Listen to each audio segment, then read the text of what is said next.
And here we are. There's the seat stone and there was a paling. When you first enter this area, it shows a short cutscene of your characters walking in, and then like some goblins see you, which is weird, but oh well. So let's just start exploring this Haerri Archaeopolis. And we'll start by taking out these goblins, if they don't rollerblade away from me. That was simple. And as you can see, there is a flying seat here. It's actually a new enemy that we haven't fought before. They're nothing too threatening though. But first let's get rid of this Strigoi. Lightning said be ready for the next fight, so I guess we should make sure we're ready for these Seekers that are going to fall in 2 seconds. Fang used Ruinga and Hope used Thundaga at the same time, and that created a really bright flash. Okay, so let's see if we can't take on this Pajavika, if they'll swoop down and get me. Hey, take notice. See me. Come on, guys. There we go. I know you want to fight. Where are they? Oh, he's like flying right above my head. Come on, guys. I feel like if I just stand here, they should be able to get me, but they're not. It's like they didn't program them to jump high enough or something weird, or fly low enough. Come on, guys. This is ridiculous. There we go. Finally. Alright, so what do we know about this thing? Weak to magic. That's good to know. So let's do fire then, I guess. They should fall in second, so apparently they have the ability to debuff us pretty substantially, though. They're close together, so I'll use a AoE spell. Fire, Blizzara, fire. I don't really care at this point. Dead. So yeah, the Pajavikas are nothing to worry about, really. The hardest thing about them is actually engaging them. Okay, so let's go back up on this path that we were trying to explore. Oh man, a group of 3 Strigoids? It's going to be a little annoying. Fang didn't even break a sweat. Okay, so let's head inside these ruins. Yeah, you can actually go inside this ruined building. However, there is a cactuar waiting here for us. They go down way quicker too. And once you get rid of the cactuar, you can jump down into this little hole in the bottom of the ruins and open this treasure sphere. Contains a another collector catalog. We already have several though, and they don't stack unfortunately, so nothing to get too excited about. Get out of the way, Fang. And now we're on this balcony of these ruins. This area is kind of cool. I mean, you can't really do this at the Haerri Archaeopolis that we were at before in the Yashas Massif. Okay, let's see. What's off this cliff, huh? Just a big ravine abyss. Although it looks like there is a tree bridge we could possibly cross if we ever needed to, but no, we can't get over there. Alright, this treasure sphere is guarded by another Pajavika, which is annoyingly difficult to engage, as we already know. Hey, bud. It's like touching me. There we go. And your reward is the 9 fractured horns this treasure sphere once contained. Onward. Okay, looks like we got a little dead end over here, but here's a little side path that we can actually go inside these ruins, where a treasure sphere is guarded by some Seekers and a Strigoi, so that's not going to be a problem. And you actually get a good treasure sphere from that one. It contains a Witch's Bracelet, which, as we may or may not know, increases magic resistance by 15%, so we can upgrade that later and turn it into something worthwhile. Alright, let's head back out and continue fighting these guys. Looks like this little mound is protected by some goblins, but they won't be here long. Okay, they're done for. There's nothing over here or on these little ledges, but you can use this to jump up and over if you ever need to for some reason. It's like the goblins we fought at the beginning have regenerated. And what's cool about this little place is you can actually run up this ruined wall. Oh, I thought that was cool. And you can even jump off, like that. Okay, so let's get these goblins.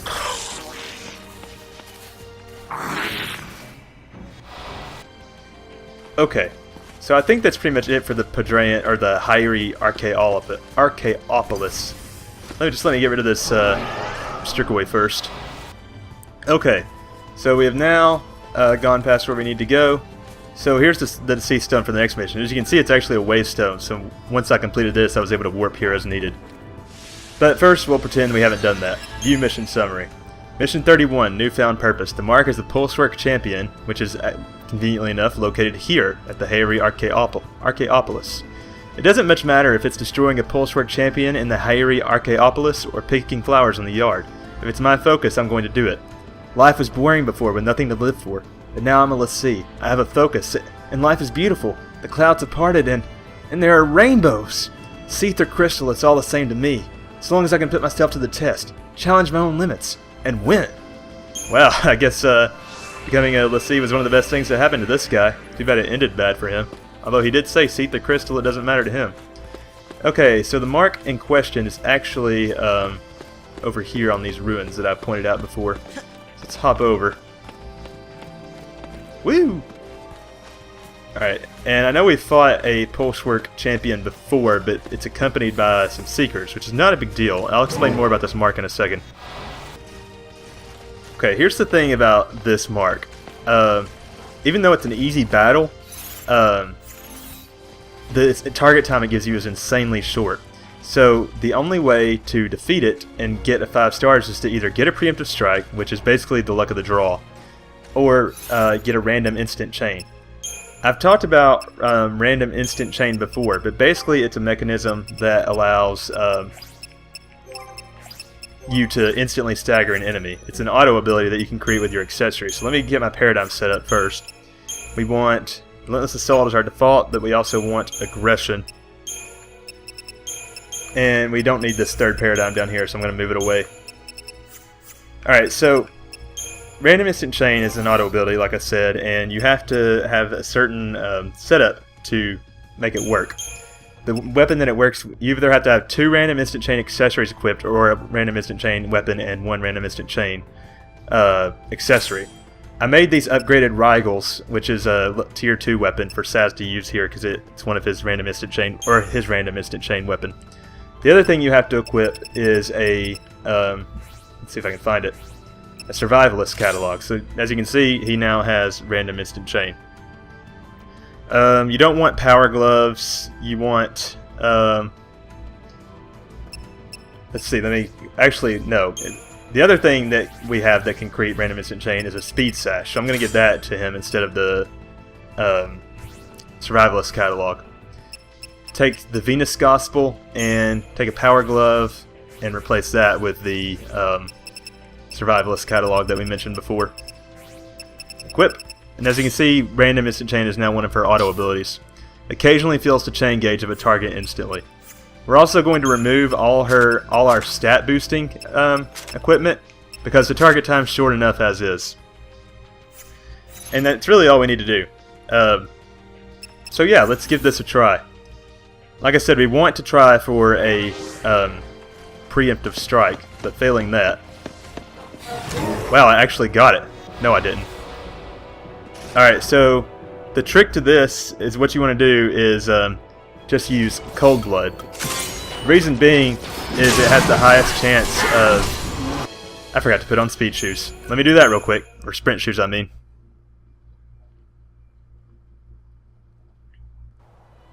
Let's do this. Equipment. Lightning still has hers on, I bet. Collector Catalog can absorb Catalog Growth Egg, Sprint Shoes. Let me just put those back on. Sprint Shoes. Growth Egg.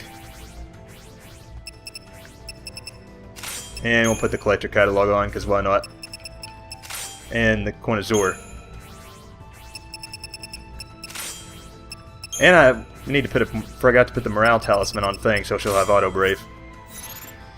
Okay, let's try this again. See, they noticed me. Alright, so as I was saying, you want to use Cold Blood because it hits 17 times, so that's 17 chances for a random instant chain. Wish on these fireworks. And if it doesn't work,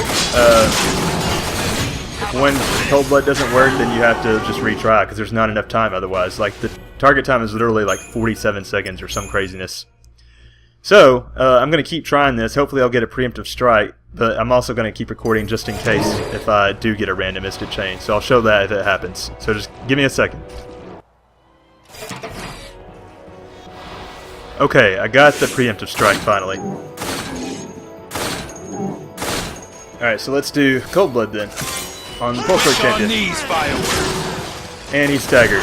Sorry that random instant chain didn't work. It just takes a lot to be able to do anything with that. Switch to aggression, and then we could go on the offensive. And he's dead. So yeah, I'm sure we'll get to show random instant chain off at another point, but apparently that guy's just kind of resistant to it. Okay, so as you can see, the target time is 47 seconds. It took us 14 seconds to kill it, but if we hadn't got the preemptive strike, it would have taken us double that, so we probably wouldn't have got 5 stars. In fact, I know we wouldn't have. Mission complete. Alright, so we get 2 crystal oscillators, but the first time you get 3 perfect conductors. And that also activates the Waystone, so we can teleport here anytime we want. Okay, so the next Seath Stone for Mission 32 is at the exit of the Vallis Media to the Archylte Steppe. So the simplest way for us to get there is to take this Waystone we just activated to the Central Expanse Waystone at the Archylte Steppe because it's closer. So yeah, I'll do that and meet you there. Yep, Central Expanse.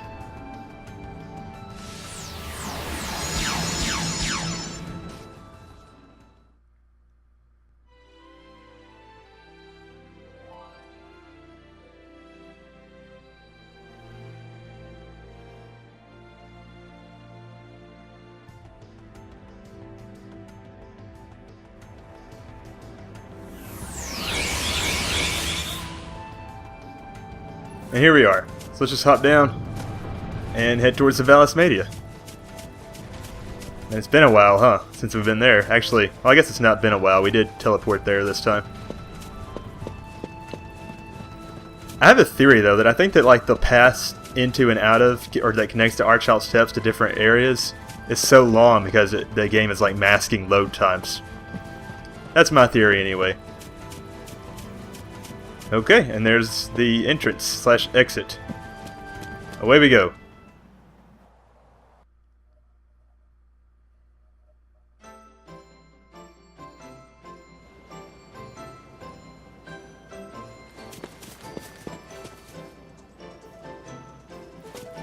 Okay, and then we head off this way. And look, there's a Seath Stone. This is the one we're looking for. Mission 32, and then there was one. The mark is an Ammon, which is actually an enemy we haven't fought before, locale at the Western Benchland. Fate is not without a sense of irony, it seems. I'm commanded to hunt the Ammon that stalks a pond in the steppes' Western Benchland, just as the rest of my family were once charged, to their doom. They are Seath now, and I alone am left to put an end to the abomination's bloody reign. I am coming for you, creature. I will have my revenge. Well, that's intense. Who knew that a focus could be passed down from relative to relative, down the ages. But anyway, so I'm going to head to the Western Benchland and show you guys how to beat that guy once we get there. Okay, here we are at the mark's location. It's actually on the shoreline that I'm looking at. It's just the monster itself hasn't loaded in for some reason, which I find strange considering the draw distance on some of the other creatures that, like, we can see that Chocobo and Titan and the things flying around and the turtles. So my guess is that certain things load in, have priority when loading in than others. Oh, and there's some more sheep down here, but that's not really a thing. Okay, so for this mark, the Ammon, you want to try to get a preemptive strike. So what you have to do is start around where I started, and then just slowly follow the water's edge all the way around until you are directly behind him. Like right here. You would think my steps going through the water, and you want to walk because if you run, it'll set them off. And I believe that got it. Preemptive strike. Okay, so then you want to do deprotect on it. Connect. And once you get deprotect, switch to aggression. And now you can beat the piss out of it. Let's see what it's weak against ice. Oh shit. Let's can I lever this thing? I don't think it worked. But I should have still got 5 stars. But it's okay, we're gonna face more imams later. Target time was 1:27, battle duration was 18 seconds. So yeah, we blasted that one apart. 13,000 CP. Mission complete. And we get 5 bombshells as our reward. And the first time you do it, your reward is a glass buckle, which is an accessory that increases defaith resistance by 30%. That actually might come in handy later, but I think I'm thinking of a different accessory that we need. But look at that Cactuar taunting me. I could totally take him out really fast if I wanted to. Okay, anyway, the next mission is mission 33. Appearance... Oh wow, Titan's facing this way. God, he's huge. It looks like he's like on the step, but he's still way far away.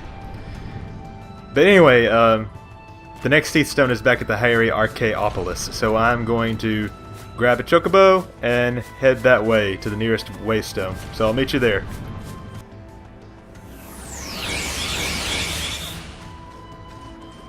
And here we are, back at the Haerri Archaeopolis. Whoa, I hate how close that strigoi is to the spawn point. Oh shit, get out of the way, dude.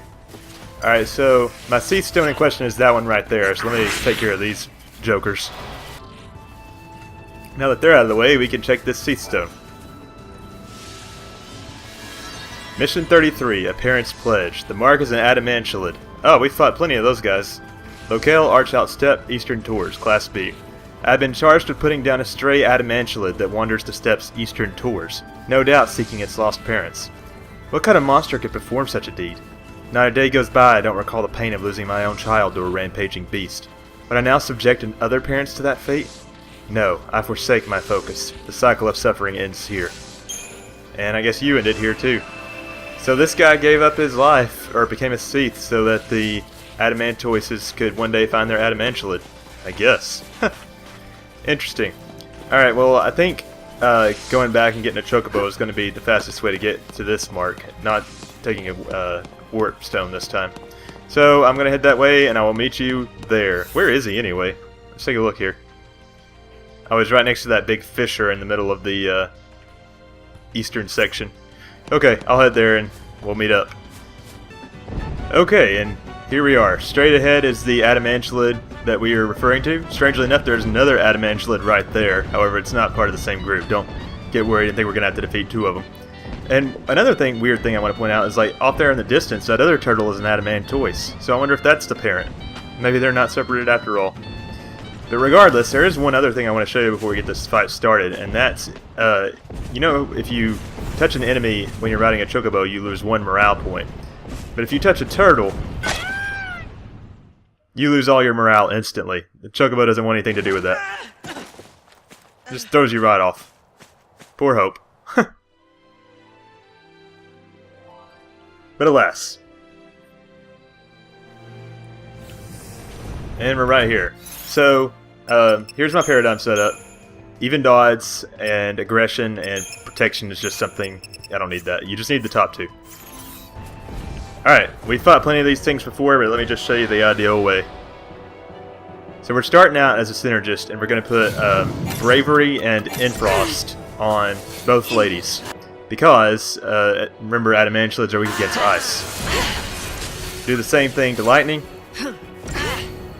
Well... Thank you. She needs bravery, right? Okay. Lightning. Thank you. And then we're going to switch to aggression.